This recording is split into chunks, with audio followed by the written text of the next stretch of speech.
This is Kevin, the Skylight Books author reading series editor.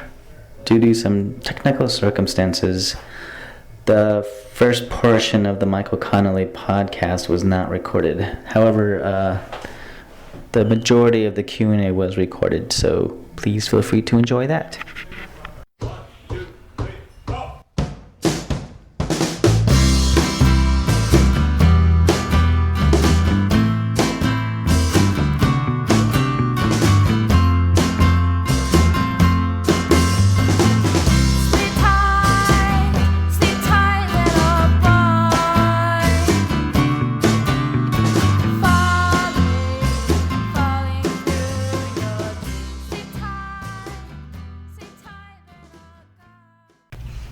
Hi there, and welcome to the Skylight Books author reading series. You can find out about this and all of our other author events at skylightbooks.com, where you can also browse our inventory as well as order books online. You can also follow us on Twitter or even be our friend at Facebook. If you would like to talk to a real person, we can be reached at 323-660-1175. Thanks for listening and enjoy. Even though Harry Bosch is not alive or real, I try to anchor what I make up in reality, and so I try to be like a journalist still and be as true as I can to the world I'm writing about. And that's not going to work. There's a clash there if I apply that standard to Mickey Haller, because I want to be real, I want to anchor it in reality, and I also want to entertain. And if I go with the reality route, the truth is, most criminal defense attorneys are lucky if they have one or two innocent clients in their career. It's not like Perry Mason, where every week there's innocent people being found not guilty. And I knew I would lose interest in Mickey Haller if I kind of created this not real world where every client that comes to him is innocent. So I had to figure out how do I. And the flip side of that, if I'm accurate and he's defending guilty clients, it's not going to last. It's not going to connect to readers over the long haul. So it's a dilemma for me. How do I keep Mickey going because I like this character? And so this book was really inspired out of that dilemma. And I was having a conversation with actually a judge who helps me with my books. And just offhandedly, she kind of said, well, make him cross the aisle. Make him become a prosecutor. And so what this book is about is a concoction on my part that allows Mickey Haller to cross the aisle and become a prosecutor for one case. And even though that case is about a guy who's been in prison for a long time and his conviction has been reversed and sent back to LA for a new trial, that's not why this book is called The Reversal. The book is really called The Reversal because of Mickey reversing everything we know about him, and instead of standing for what he views as the underdog with all the power and might of the state focused on him, he's now standing for the power and might of the state. And so not only is it a change in how he practices law, but it's a big reversal inside his mind. And so that's what this book is about. I just want to add a couple other things, and that is there's a political reason that the DA's office approaches Mickey and say, will you take this case because it's tainted within our offices and we got to go outside the walls of the DA's office to handle this prosecution. And he takes the case on the condition that he can build his own team. And so he brings his ex-wife in, who's a prosecutor, Maggie McPherson, so she's known, and he brings in Harry Bosch as his investigator. So I did get my guy in this story, Harry, and there's some reversals going on in his life. We meet Harry, and he's raising a 13-year-old daughter. And if you've read along with Harry and think about Harry in the 90s, it's almost hard to comprehend that Harry would be a father, let alone be raising a daughter by himself. And that is a big reversal in itself. So hopefully you'll catch this echo, if you will, of reversal through this book, and that became the theme of what I was writing about. So that's what I want to tell you, and hopefully some of you guys have some questions. Yes? Is Mickey Haller entirely your imagination, or is there a lawyer out there who lives like that? Is Mickey my entirely... I wish I could say, yeah, I'm the creative genius who just thought this up out of nowhere. But no, I was very... so much about my work comes about through serendipity, just lucky breaks or a collision of two ideas suddenly become a very super idea that I have to write about. I got lucky about 10 years ago. I went to a Dodger game, the opening day of the Dodgers, and you're very. It's one of the great days in LA because they're not out of it yet. And so you talk to your fellow man. And so I was talking to the guy sitting next to me who had been invited to the game by our mutual friend. And I knew he was an attorney through the introduction. And we just started talking about where he works and so forth. And that's when he told me he worked out of the back of his car. And it was like, whoa, that doesn't mean I'm a bad lawyer. I'm actually a good lawyer, and I have, it's a chauffeured car, and and he kind of told me a little bit about how he works, and the light bulb went off, and I knew I was already predisposed to be looking for a lawyer story. I count To Kill a Mockingbird, having read that when I was a kid, as one of the key books that led me down the path of wanting to be a writer. And yes, that's a great American novel and so forth, but it's also at its heart, I think, a legal thriller. And it's about a guy who, at great risk to himself, does the right thing, makes the right choice. And so it doesn't matter whether you're a homicide detective or you're a criminal defense attorney, if you can set a story where those are the stakes, it's very attractive to me as a writer and to me as a reader. So I've been looking for that kind of story. And when I met this man who worked out of the back of his car, the light bulb went off, and I said, this could be the character or the starting of a character that could bring that story to me. And so I started asking questions and all that kind of stuff. In fact, I even stayed to the 8th inning. Unbelievable. So that's really where... So, okay, I should actually add something. So then I happened to have gone to college with a college roommate who was a criminal defense attorney. So I knew him much better than I knew this guy I met at the baseball game. So I had the idea of the guy in the car, and I went to my friend and said, can I be a fly on the wall and watch you do your job, over time? And I was continuing to write books, and it took me about 4 years of part-time observation of my old roommate and his partner in law, and then I felt ready and confident to start writing what became The Lincoln Lawyer. I should add that it's about to be, they just filmed it. There'll be a movie coming out in March, The Lincoln Lawyer, with Matthew McConaughey as Mickey, and Ryan Felipe's in it, and Marissa Tomei's his ex-wife, and William H. Macy, and really good cast. And it looks good so far. The script was really good. What I saw them film was really good too. So hopefully it'll be a good film. Are you asking a question or just okay? One of the things I love about the Harry Bosch series, you always manage in every book to find new facets of Harry's character that come out, and you keep shaking up his personal life. Do you have a long-term plan for that, or is it just something you do book by book? I think everyone probably could hear that. He's asking about the arc of the character for Harry Bosch. No, I don't have a long-term plan. I have some general ideas of what I want to do with that character. But I think the books are very contemporary, and so it doesn't serve me to think what I'm going to do in 4 years, because LA will be a different place. Harry will be 4 years older, and so I wait till I get there.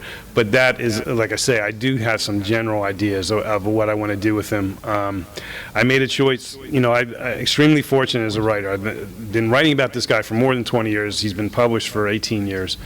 It's amazing. And so way back when I was writing that first book, I had no idea that I'd be given this gift of being able to keep writing about him for so long. So, I made choices back then. I made him age in real life and real time and so forth. So, again, coming back to what I started talking about, anchoring it in reality. The reality is Harry's not going to be around too much longer as a guy who carries a badge, because he's aged in real time. He's 60 this year, and I want it to be real. So it doesn't mean it's the end of the series. There's other stuff I can do with them, but I'm reaching a point that there's going to have to be a big change in the arc, and so I've been thinking about that a lot. But I wouldn't go so far as say I know where we're going and everything's all planned out. I kind of just look at it in my mind as a tunnel.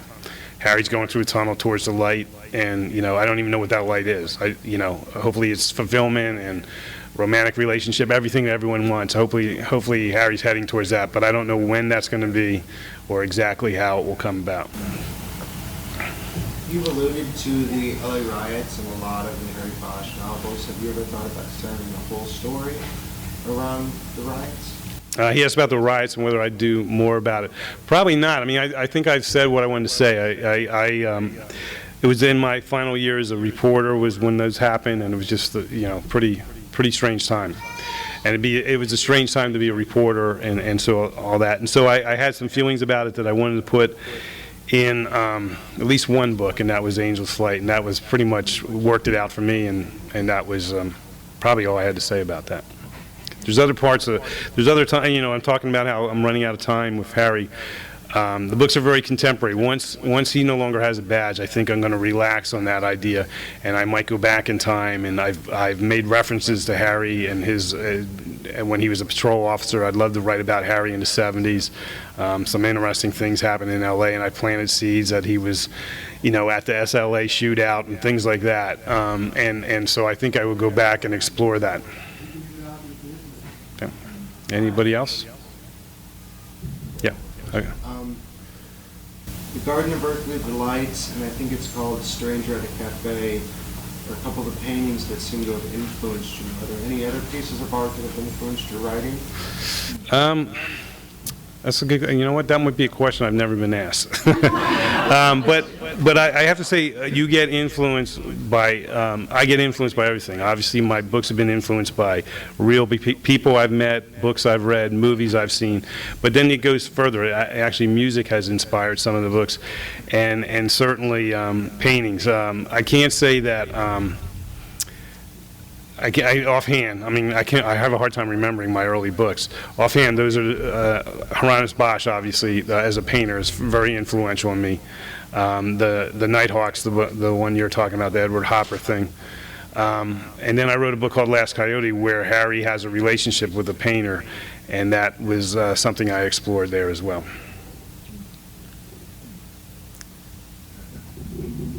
Hey, you're up next. Yeah. What's the latest on the Harry Bosch movie? Not a lot's happening on the Harry Bosch movie front. I got to get the rights back. They've been sitting on the shelf at Paramount for years, and I'm going to an arbitration with them to try to get them back, because there's people who are interested in possibly making a Harry Bosch movie, but I can't get the character to them. So we'll see how that. Hopefully, something will be resolved on that by the end of this year, and then maybe there'll be a hope of him becoming a movie star. Yes. Did you get involved in the screenplay for the movie? Of Lincoln Lawyer, no. It's a weird coincidence. I knew the screenwriter from. We used to do this tandem guest lecture on a class at UCLA, and then.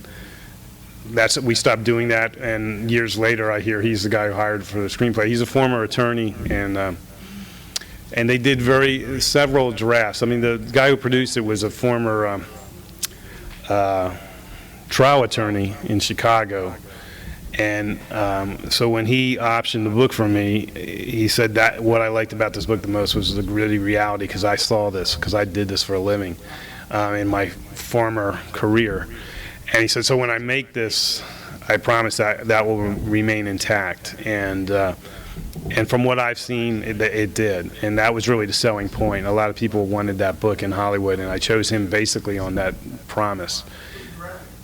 A guy named Brad Furman, who only did one other movie, which was also quite good, but it was a very small independent film called The Take, about a armored car heist in L.A., and I had never heard of it, and they were informing me what's going on. Yeah, we're shooting it and starting in July, and Brad Furman's directing, and I'd never heard of him, so I looked him up. I got that film, and I felt very reassured when I watched that film of what he was going to do. Again, it was the gritty realism, and again, I think they got it in there. We'll see. I haven't seen the whole thing. Yeah. Who would I like? Yeah, that's a very tough question, because I've lived with him for going on 21 years. I think I first started writing what became the first book, and I built him in my imagination, and he obviously he's aged over this time, but I've always kept that picture of him. So it's people who were movie stars back when I was writing them in the first place, are out of the business or has-beens or whatever now. It's like Harry's lasted longer than most of the movie stars. So I've never really paid attention or said like obviously this is just a creative answer. The reality is if I leverage the character out of Paramount and someone else takes them and they hire whoever, George Clooney, then he's Harry Bosch. It's a no-brainer, if they, there's a vote for George Clooney, And of course, I'll stand up here and say, "Oh, I always thought of him as George Clooney," So get on board. Okay, is that anybody else got anything they want to ask? Yep. The next book's the next book is a Mickey Haller book called The Fifth Witness, and that's done. It just hasn't been edited, so I'll be working on that for the next month or two. And they were talking about the movie comes out in March, and so they were talking about moving my book up to kind of go off of that wave if they can get their end of it done as far as selling it and so forth. So it might be out in April. Is anybody opting the reversal yet?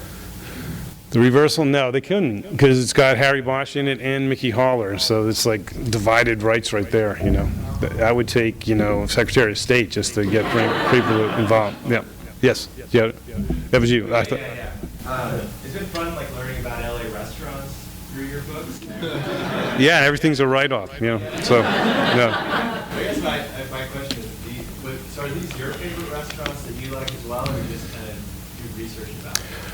No, I mean, they're pretty much places I go and that I enjoy. Again, it's not really, I joke, it's to get a write-off, but it's really, again, just a little thing of anchoring stuff in reality. And, if you're reading this book and you're in Florida or something, you won't even know if these are real or not. But it's about the writing process. I hate to say it, I don't write my books for anyone in this room, except for me. I write a book that I would like to read, and so I know these places, and so it really doesn't matter if other people don't. But I do think it's almost like by osmosis or something. It does rub off, and I think the reader does get a sense that this stuff is real, even if they're in New York City or London or whatever, and have never set foot in L.A. Yes. Talking about the writing, where is your favorite place to write? What is the inspiration physically? Where is it to write? Well, I got two answers. One is I can pretty much write anywhere because I came from journalism, and there's no such thing as writer's block or anything like that allowed. And so I came into this with kind of a work ethic that works for me anywhere. But, as you say, what's my favorite thing? I really like to create a space that's totally controlled. So in my office at home, I have blackout shades, and I write by a lamp, and I sit in a nice chair with a laptop. I don't write at a desk. I don't write on a computer. I just write on a laptop. And I try to make it so I don't know what time it is, and I can get lost in my writing, and I don't know whether 10 minutes went by or 10 hours. And if I can get that going, it works pretty good. And I've been doing it for a long time, so it's not easy, but I know little tricks and so forth that can get me into that groove and get me going. There was a time where I would put a Band-Aid over the corner of my screen so I wouldn't even see what time it is, but I'm not that excessive about it now. Yes. How long does it take you to write? Like the reversal, that took a while because basically I've written a lot of Harry Bosch books. I feel very comfortable writing about him as a character, and I feel comfortable in his world. So when I get the inspiration, and this is going to be the story, and this is where I'm going, I head off and I start writing. And as I write, I ask questions and I do research. So I have people who help me with my books. And to me, that's the best thing. You get momentum going, and you're off and running. And I can write a Harry Bosch book a lot faster than a book that has Mickey Haller in it, because Mickey Haller has front-loaded research necessary, because I'm not as comfortable in that world. I'm not a lawyer. I don't have those experiences. And even though I'm not a detective either, for some reason I feel comfortable writing about Harry. And Mickey I see as a research subject. And so so the reversal probably took me close to a year. A Harry Bosch book will take me 6 or 7, maybe 8 months. and it just kind of goes that way. Yes. You know, I just finished reading Nine Dragons. Wait a minute. Don't ask me the big question. I should have made an announcement up front. Don't ask me about why I did something in Nine Dragons. Okay. Okay. All right.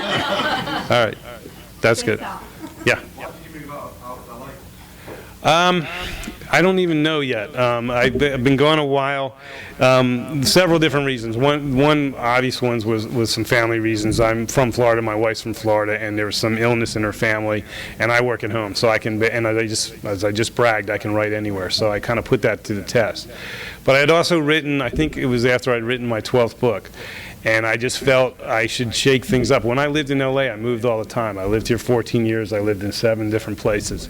And I would just move a lot, and I thought that was part of my creative process. And so I kind of reached this point where I said, maybe I should make a big move and try writing about LA from afar. You know, come here, do my research, and then go back 3,000 miles away and write. And I think it was a good change in that regard. I mean, I'm out here quite a bit. I don't miss LA at all because I'm here all the time. But it did change the way I write, and I think it made my. I mean, I'm not the final judge of this. You guys are, but I think it made my LA books more LA because I was more dedicated to getting it right because I knew I was risking people saying, "Oh, he doesn't live here anymore." So. When I was here, I think I was lazy about some of the physical research. Now that I don't live here, I'm not lazy about it. I come out here and I go to every place I write about, take pictures, try to get it right, and then fly back to Florida and write it. And I don't think it's going to be forever. I'm sure I'll be back here at some point, or I'll be back close to here, certainly not 3,000 miles away. But, you know, you end up having kids and or get plugged into school, and it's hard to move, and also it's the don't fix something that's not broken.